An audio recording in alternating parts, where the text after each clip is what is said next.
Rocío Espinosa, investigadora y coautora del estudio de movilidad social laboral en el Centro de Estudios Espinosa Iglesias, @CEEYMX.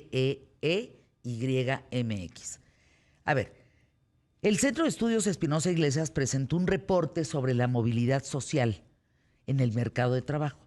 Esto después de la pandemia. Así es. A ver, danos los resultados. ¿Qué datos traes?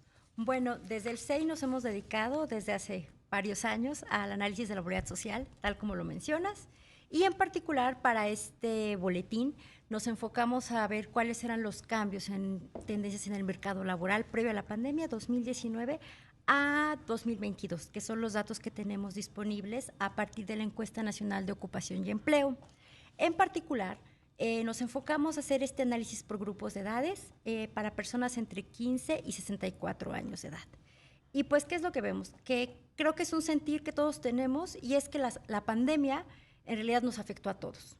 Claro. Sin lugar a dudas. Claro. Pero cuando hacemos este zoom por edades, lo que sí podemos notar es que es a las personas más jóvenes que están insertas en el mercado laboral a quienes les dio más duro, ya que es a lo que nos referimos. Dividimos a la población en grupos entre 15 y 24 años, 24 a 44 y 45 a 65 años.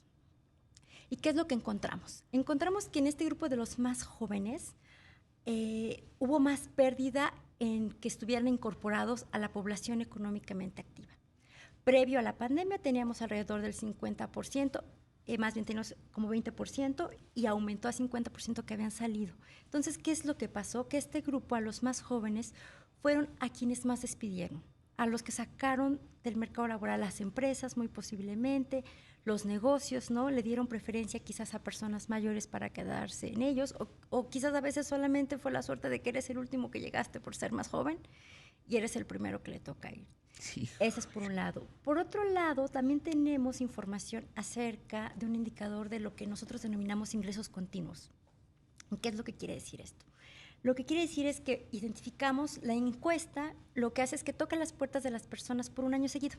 Entonces podemos saber en qué condición se encuentran las personas durante todo un año. Sabemos si están empleados, si no están empleados. Si están enfermos, si no están enfermos. Si recibieron ingresos. ¿Qué tal? Y entonces lo que encontramos es que también fue en este grupo de población más jóvenes quienes perdieron la continuidad de percibir un ingreso por su trabajo durante la pandemia. Otro indicador que no es menor es el acceso a la salud por trabajo, ¿no? Que además, ¿qué es lo que sabemos? Sabemos que estábamos en un periodo en el cual pues, la salud era, muchas cosas no eran, pero la salud era fundamental, ¿no? Y también encontramos que es este grupo de más jóvenes quienes pierden el derecho por acceso a salud, a quienes les pega más perder el derecho por acceso a salud en sus trabajos, y pues lo cual pues, era un momento pues muy vulnerable. Y además, el acceso a la salud en este país, por cómo está organizado, nos da mucho más que solamente pues, poder ir al IMSS, al ISSSTE o a alguna institución, ¿no? de seguridad social, que es lo que nos da, pues nos da también lo que es formalidad, ¿no? Lo que vienen con no solo salud, sino pues muchísimas otras prestaciones. Entonces, pues ahí se ve una interrupción, al menos, ¿no? Que no es menor. Y tenemos otro indicador que nosotros denominamos de capital humano, que es la posibilidad de que las personas se capaciten. No, esto es cualquier actividad ya sea relacionada con su trabajo, ¿no? Ya sabemos, por ejemplo, esta pandemia nos obligó a volvernos más tecnológicos a todos, ¿no? El Zoom se nos hizo un compañero de todos los días. Bueno, el Zoom, tú sabes, Rocío, personas que escuchan el programa y que lo ven, subió en un mes 3,500% el costo. Es decir, fue la herramienta, aunque había otras plataformas, fue la herramienta que más se usó en el mundo. Sí. Para podernos comunicar. Para podernos comunicar. Entonces, justamente durante la pandemia, también lo que hicimos es un ligero incremento de la capacitación de las personas en todos los grupos de edad, ¿no? Y los jóvenes quizás ahí, por la edad misma, ¿no? Muchos jóvenes a lo mejor trabajaban y estudiaban a la par de que estaban en este momento, pues era por eso que podían tener esta oportunidad. Te preguntan, y me parece interesante, esta baja movilidad social en nuestro país es un reflejo de esta desigualdad de oportunidades? Sin lugar a dudas. Cuando hablamos de movilidad social, no podemos dejar de pensar en la desigualdad de oportunidades, ¿no? Y pues al final esto se ve repercutido en el mercado laboral en cuando las personas ingresan. ¿Cuáles son las barreras que limitan esta movilidad social de las personas? Sin lugar a dudas, pues muchos sabemos que depende de a veces estar relacionado con quienes han sido nuestros padres y cuál ha sido el lugar en el que hemos nacido. No, desde el CEI tenemos otros estudios en los cuales hemos encontrado que nacer en el sur o en el norte del país tiene un impacto en las condiciones de vida de las personas cuando llegan a ser adultas, ¿no? Ese es por un lado, ¿no? Las condiciones. Cuando podemos pensar en la vida de las personas en su ciclo de vida, sabemos que una barrera importante es el trabajo en el cual logran ingresar. Sabemos que aquellas personas que ingresan al mercado informal tienen más probabilidades de permanecer en el mercado informal, con todas las consecuencias que eso implica, ¿no? No afores, no pensiones, no salud, ¿no? Fíjate que hay un dato que parece irrelevante, pero de ninguna manera lo es. Cuando yo entré a estudiar la carrera de comunicación y el tema de periodismo, yo le devolví esa inversión a mis papás, que pagaron por esa carrera que duró 4 años, al año de haber trabajado. ¿Estamos? Ese primer año de universidad, digamos que yo les devolví la inversión de 4 años. Si ahorita un chavo quiere, mi hijo, por ejemplo, quiere devolverme el dinero de una carrera de 4 años, se tardaría 7 años en devolvérmelo. Sí, el impacto que tenemos hoy en día en el mercado laboral en el es una locura. Es una locura.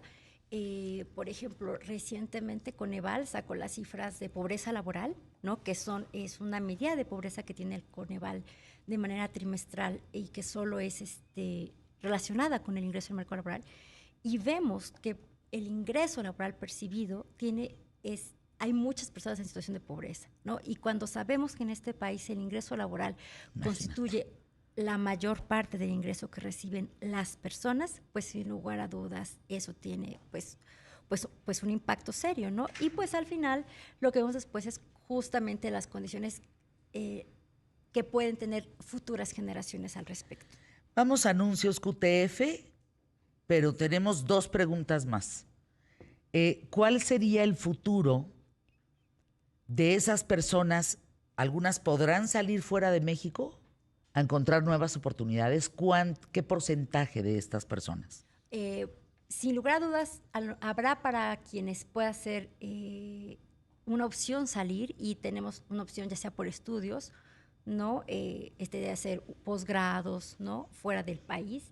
Y también tenemos otra opción que habla no tanto de recursos humanos, sino la posibilidad de tener mejores ingresos, como es la migración, ¿no? Sabemos hoy en día que las remesas también fueron un tema muy importante para muchas familias para soportar la pandemia. ¿Qué datos tienes sobre las remesas?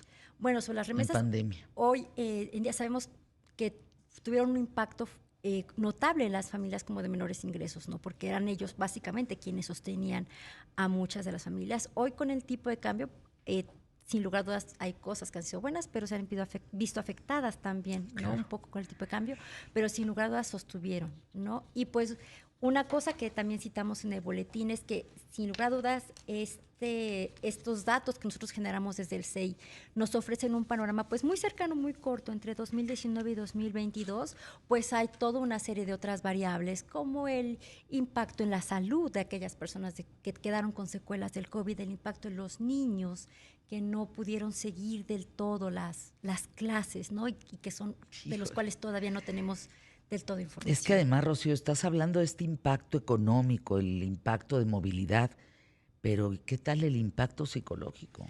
El impacto de salud. Porque además, déjenme decirles que se quedaron huérfanos, por ejemplo, más de 4,000 niños en México, porque sus padres murieron de COVID. Sí. O sea, es un problema mayúsculo. Sí, sin lugar a dudas. Y pues bueno, es justamente hoy en día sabemos algunas de las razones, ¿no? Sabemos y tenemos también algún tipo de diagnóstico de que podría ayudar a estos niños a tener mejores condiciones, ¿no? Y justamente es, pues, procurar darles un piso parejo a todos. Tus datos, por favor, Rocío Espinosa. Pues estamos en el Centro de Estudios Espinosa Iglesias y las redes son CEEYMX para Twitter y para Facebook. Gracias, Rocío.